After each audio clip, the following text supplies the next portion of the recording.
Rocky, let's Rocky. See, I'm so used to saying Rocky Rock. Yeah. So hindi ka pala talaga Rocky Rock. No, it's You're Rocky. Yeah, so let's trace this. Because you were born and raised in the Philippines. You moved here at 3. Yeah, and my dad welcomed us here because my grandpa was the one that actually handled our paperwork to come to America. So it's his dad, you know, my lolo. Okay. And so he was working with the services, and I grew up here in San Jose almost all my life.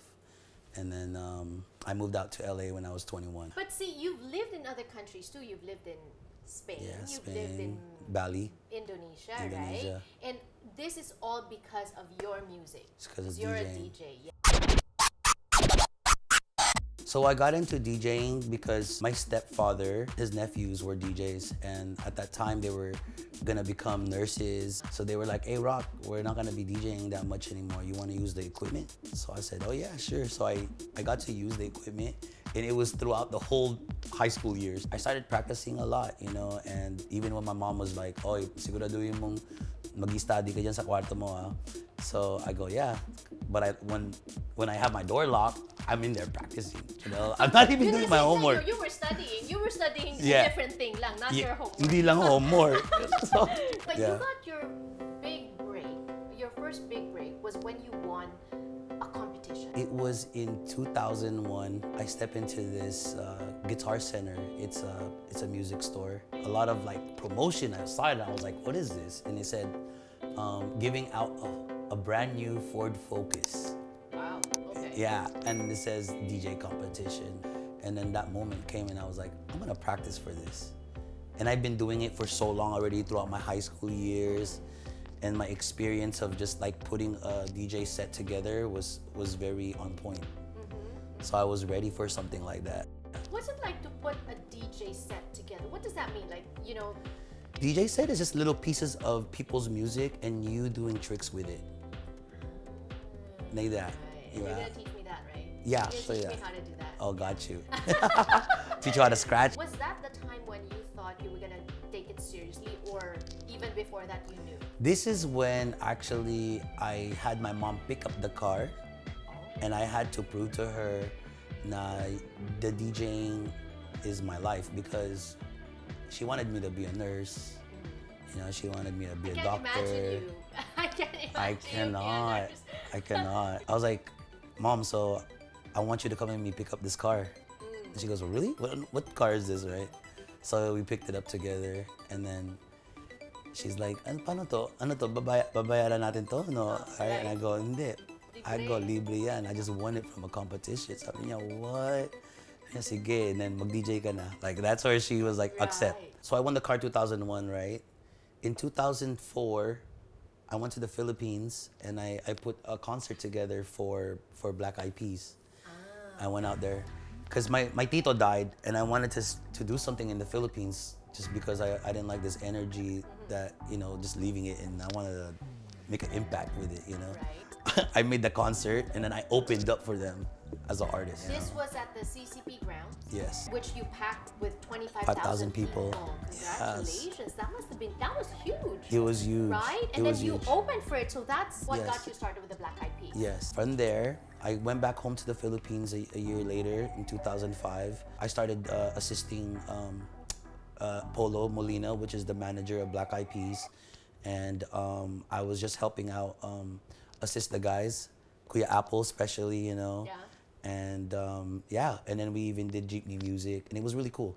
It was really, really fun. And at that time, I was assisting him, so I had to bring him to you. Right.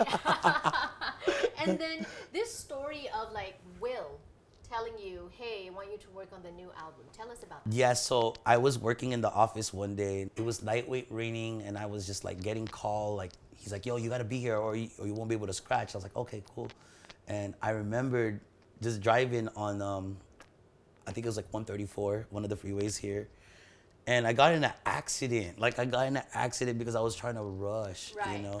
I'll never forget that. And then from there, I got to a record plant, and then I started scratching for the album. And I was like, wow, this is gonna be big, Right. you know. That was the song. That was the first time Beboy. Yeah.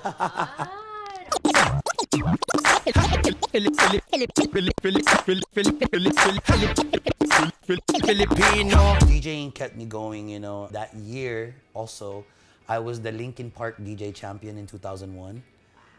This year was the most made probably money in DJing. So, and then I was like, that was like, I souped up a lot of that that year, you know, the car and then like these other battles. So, I won the Linkin Park DJ champion where they had a competition of all their concerts in the US, and then they pick one DJ to open up for Korn and Linkin Park in Mexico City in front of 150,000 people. Right, and that was you. And that was me. Oh my gosh, amazing. Rocky, you've had a good run. He's good run. Right. Good run. I won a lot of USA titles, but in DMC, it's like the NBA of DJing. First I won Seattle, 2001. Then 2002, I won San Francisco, got into the top 10. Then I won Phoenix, Arizona, top 3. And from there, I was like, bakit they're not like, I feel like I'm not winning. Right. It took a long time, you know. So I went to Manila. I got to practice there. Right. And to live there, they said in 6 months, if you live here for 6 months, you can represent the country. And I said, perfect. Okay. I'm Filipino American. I was born here. Right. I would love to do that. So I stayed there. I lived in the Philippines for 1 year, 2004. To get the residency. So To get the residency to compete. Yeah. Okay, and then? After that, I did the competition in Manila, the DMC, and then I won. And then I represented Philippines in the World Finals in London, in England. Oh, wow. Yeah, in front of like a lot of people. It was really, really cool, you know? That was awesome.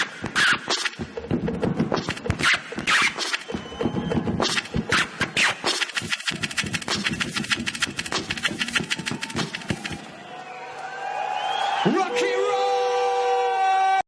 I was hearing about you, and I was seeing you every time I would interview Apple or you know, Black Eyed Peas and all that. Yeah. And I was hearing of you, seeing you. Yeah. And then all of a sudden you were gone. What year was that when you moved to? Yeah, so Was it Spain first? Yeah, so Spain. So what happened was I started when I met my boy Rome in 2009. He started teaching me how to get on the microphone. And he started like, let's make records. I said, okay, let's make records. So we started Fresh Goods. It's a record label we have. And then he started getting me on the Sublime new albums and stuff like that. And after that, I started DJing for Sublime at this time. Wow. And then I was DJing now, like a lot in Switzerland, Okay. because I was getting Bebo was blowing up. Right. So I went to Swiss. So I went there and I started making records there. Right. And then when I did my first record there, and it was an electronic song called "Best Party in Town," the song sold like maybe 200,000 units, Wow. and it did well. Okay. So in Switzerland. in Switzerland, yeah. Okay. So then I was thinking, okay, if I was gonna move to Europe, because the record blew up, I have to leave now my opportunity with Sublime. So I ended up moving out to Spain because I was thinking like, I think Spain is gonna be a good place to live because there's a lot of things in Spain that I don't understand why Filipinos are a big part of it, Right. Okay. you know? And so I moved out there. I went out there I lived out there for 5 years, and I lived in Madrid. And every year I would tour Spain everywhere, from Marbella to Valencia to Mallorca to Ibiza. Right. I did that for 5 years straight, working. Okay. All right. That must And have been tiring. I liked it. Yeah. I liked it because I felt like, you know, like I was Filipino, Right. and I was like the only Filipino DJ doing these big parties. Right. And I feel all like- these non-Filipinos are dancing Yeah. to music and partying. Yeah, Right? Okay, yeah. so 5 years. And why did that end? Or It didn't actually end. It was still there. I just got a big offer to move to Bali, Indonesia. okay. And I wanted to see that like island life, you know, and And when was this? What this year? was in 2016. Yeah, we're tracing the journey of Rocky, Yeah. DJ Rocky Rock. 2016. Okay, so Yeah. 2016 you moved to Bali.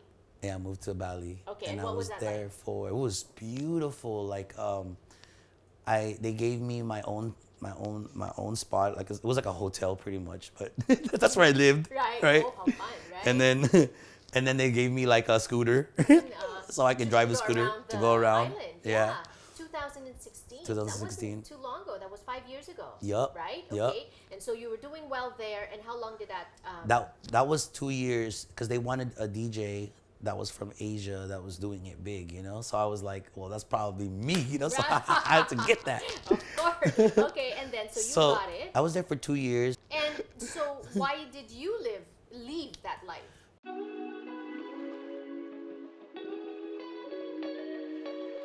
It was kind of getting to the point where now I'm like, okay, in these years, I was like 38 now, and I'm 38 years old. And I was like, I think I'm just like a vessel now that's just breaking down. Like, I don't think I should be doing this all the time. Like, I need to figure out something more impactful. I love what I'm doing. You know, I think Bebo's always gonna get me a job to DJ somewhere around the world. Right. But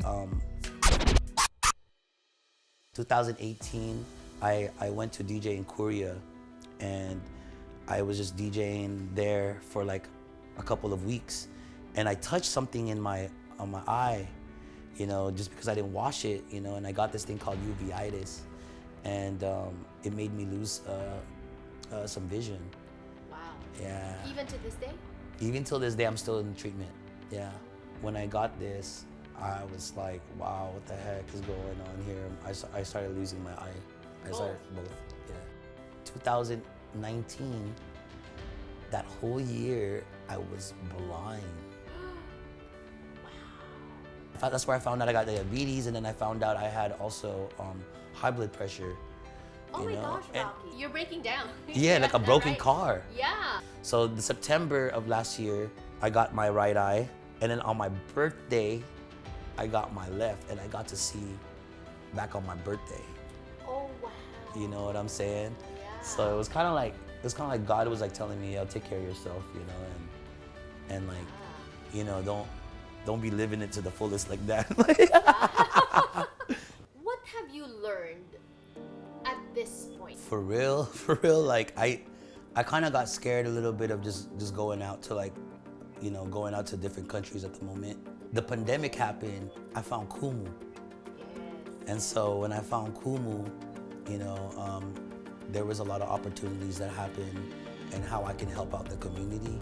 And that's what I wanted to do, you know what I'm saying? Right. And I thought that was like a big life changer real quick. Right. You found a different purpose, right? Yes. So for people that are not familiar with Kumu, how would you describe Kumu? Kumu is a live streaming app for started in Philippines, right? And it's usually singers, hosts, DJs, MCs, a lot of celebrities like you, Jannelle. So you pretty much have your own show, Yeah, right? yeah. Gone are the days when you need connections to get on TV, right? This time you can stream your own show Yes. and get your own following. Yes. Right. We actually did our first Kumu meetup last Friday, and you know, it was just through us promoting it through the app and people that are a part of the app, and it did well. Everybody came out and saw each other, Right. and it was the first time I actually seen people that you know, live stream on Kumu in real life, and I found it really cool. You know, I was like, wow, they're taller than what I would thought. You know what I'm saying? Right. But yeah, I met some gifters, so it was amazing. You know, So it's building community. it's a building community. Right. And I was able to actually DJ in front of them, you know, and I'm sure they only saw me in the app as well. Right. So it was like a whole different thing. So yeah, And that's so cool. yes, I think that's really nice, right? So this song right here is called Best Party in Town, and it's a party trap. Your part. I'm inspired by the city lights, gray goose in my sight, backdrop, check it out. This right here, party town. Here I am from LA, let's begin. Started from the airplane, asking for my, so I'm faded, give up. I'm just down another round, sightseeing, look around. You is so amazing, I can see girls' booties shaking, come with me. I'm right here, DJ booth, I'm making deals. It's my life, dropping hits, let's go. So this is your set. Yeah. Okay, can you take us through some of the equipment here? Yeah, so these are turntables, right? This is a mixer, And what a mixer does is it mixes one turntable to the other. Right. And then this is the fader. Okay. And this is where you get that crazy scratching part, you know, where the DJ gets to scratch it up. Look at this, see that? You have to be really timing and specific to get the good sound. Right. You're doing it right. 1, 2, 3, 4. 1, 2, 3, 4. Bebo, bebo. Hey! Yay! Yeah. It's so cool. Yeah. You. Oh, thank you. Right. Oh no. When it gets too hot, all you need to do to cool down. What do you do to cool down? What do I do? Drink cold ice water? Now you can drink McDonald's. It's Yeah. just $2 each of the drinks. There's 4 frozen beverages. This is coffee, right? And this is they have Minute Maid. Oh wow. Yeah, slushies. That's awesome. Cheers. Good. Cheers. Cheers. Wow. This is Wow, this is delicious. good, right? Mhm. Yeah. I like it. It's very refreshing.